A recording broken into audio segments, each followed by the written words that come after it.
I'm not sure if you're ready for this, but trust me, it's really happening. The motorsports community is reeling from the shocking announcement that Stewart Haas Racing is closing its doors for good. A legacy of speed and success is coming to an abrupt halt, leaving fans and drivers with a whirlwind of emotions and questions. But how did we get to this point? And what does this mean for the future of racing?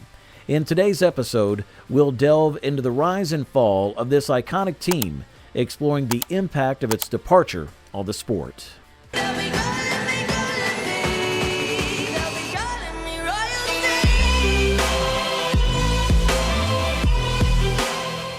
Stewart Haas Racing, once a formidable name in the circuit, has seen its fortunes wane in recent years.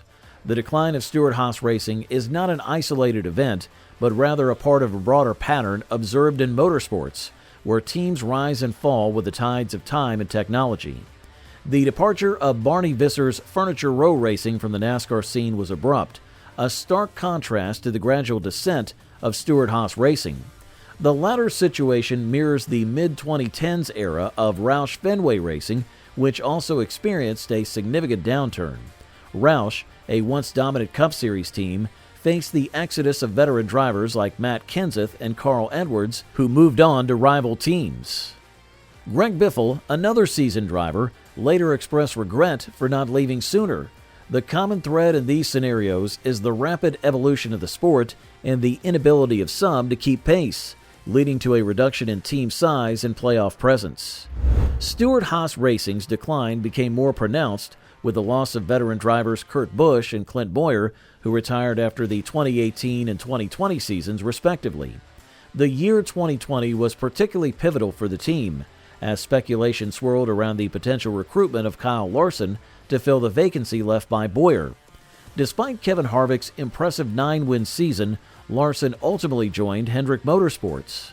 Tony Stewart's public revelation that Ford had restricted his pursuit of Larson marked a turning point, with many fans viewing it as the beginning of the end for Stewart's active involvement in NASCAR. Stewart's focus shifted to other ventures, including NHRA drag racing with Leah Pruitt and the creation of the Superstar Racing Experience. Meanwhile, Gene Haas juggled his commitments between NASCAR and Formula One, with 2020 serving as a watershed year. The subsequent years saw the departure of sponsors and the retirement of key drivers like Eric Almirola and Kevin Harvick, signaling a clear decline in the team's performance. Leadership plays a crucial role in the fortunes of any racing team, and the case of Stewart Haas Racing is no exception.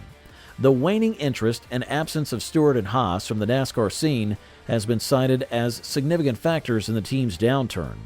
The loss of major sponsors such as Anheuser-Busch and Smithfield, coupled with Ford's decision to partner with Front Row Motorsports, further exacerbated the situation. Tony Stewart's legacy as one of the greatest race car drivers is undeniable, yet his leadership in recent seasons has come under scrutiny. His candid admission of the team's struggles and his refusal to shoulder the blame for the poor performance of the cars underscore the complexities of managing a successful racing team. As Stewart Haas Racing grapples with its current state, the lessons from its journey are clear. Adaptability, foresight, and active engagement are essential in steering a team through the ever-changing landscape of NASCAR racing. Tony Stewart has his name etched on the building, a symbol of his legacy and influence. However, despite his legendary status, Stewart has been criticized for not taking full responsibility for the team's direction and performance. This perceived lack of accountability has raised questions about the effectiveness of SHR's leadership. Kevin Harvick's recent comments have added fuel to the fire. Substituting for Kyle Larson at Hendrick Motorsports, Harvick contrasted his communication with the owner there to his experience at SHR. Obviously, you guys had your ways at SHR and elsewhere, but has anything struck you or stood out about seeing things, how they do things? Everybody's always kind of wondered how big organizations, really successful organizations over the long haul, how they do things, if it's really that different. Did anything kind of strike you in kind of getting that opportunity to see how they operate? I mean, I heard from the owner twice in 2 weeks, so that's different. The downfall of SHR, though, cannot be attributed solely to Stewart and Haas. Other key figures within the organization hold significant sway over its operations. The collective decisions and actions of these leaders have steered SHR to its current predicament, but the end result is a team that appears to be struggling to maintain its competitive edge. The implications of SHR's challenges extend beyond the racetrack. The livelihoods of numerous employees are at stake, and the potential shutdown to the Xfinity Series team adds another layer of uncertainty. The sale of 4 charters and the need for 4 Cup Series drivers to find new teams underscore the tumultuous nature of NASCAR's business environment. Reports from Bob Pockras of Fox Sports indicate that Front Row, 20, 311, and Trackhouse are poised to acquire 1 SHR charter each. The destination of the 4th charter remains a mystery, with several teams expressing interest in expansion.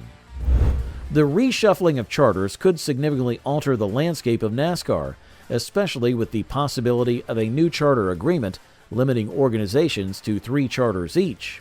The speculation around Front Row Motorsports potentially becoming a 4-car team by acquiring 2 charters suggests a strategic move to fill the void left by SHR. However, the uncertainty surrounding the 4th charter leaves rooms for various outcomes. As for SHR's current driver lineup, Chase Briscoe's future seems promising, with rumors linking him to the Wood brothers. Briscoe's talent and Ford support make this a plausible and beneficial move for both parties. This is what Chase Briscoe has to say. Hey everybody, here in the parking lot at Stewart Haas. Just got the news that we're shutting down at the end of the year. So yeah, crazy time. I never thought this day would come. I've been at Stewart Haas for the last 7 years now. It's truthfully became like home to me and feels like a family. And first and foremost, I just hope that all the guys and gals at this place, find a great opportunity, because each and every single person here deserves it. Crazy times for sure. Never thought it would happen. But yeah, have no idea what I'm doing going forward.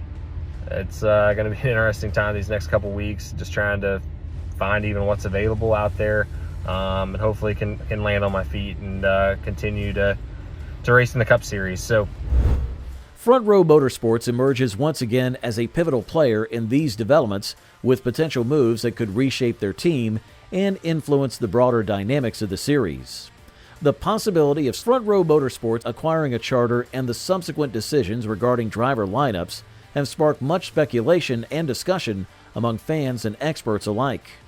At the forefront of this discussion is Cole Custer, a driver whose future seems intertwined with the fate of one of the coveted charters. Josh Berry, another seasoned driver, has been performing exceptionally well in recent races. His track record suggests that he would be a valuable asset to any team.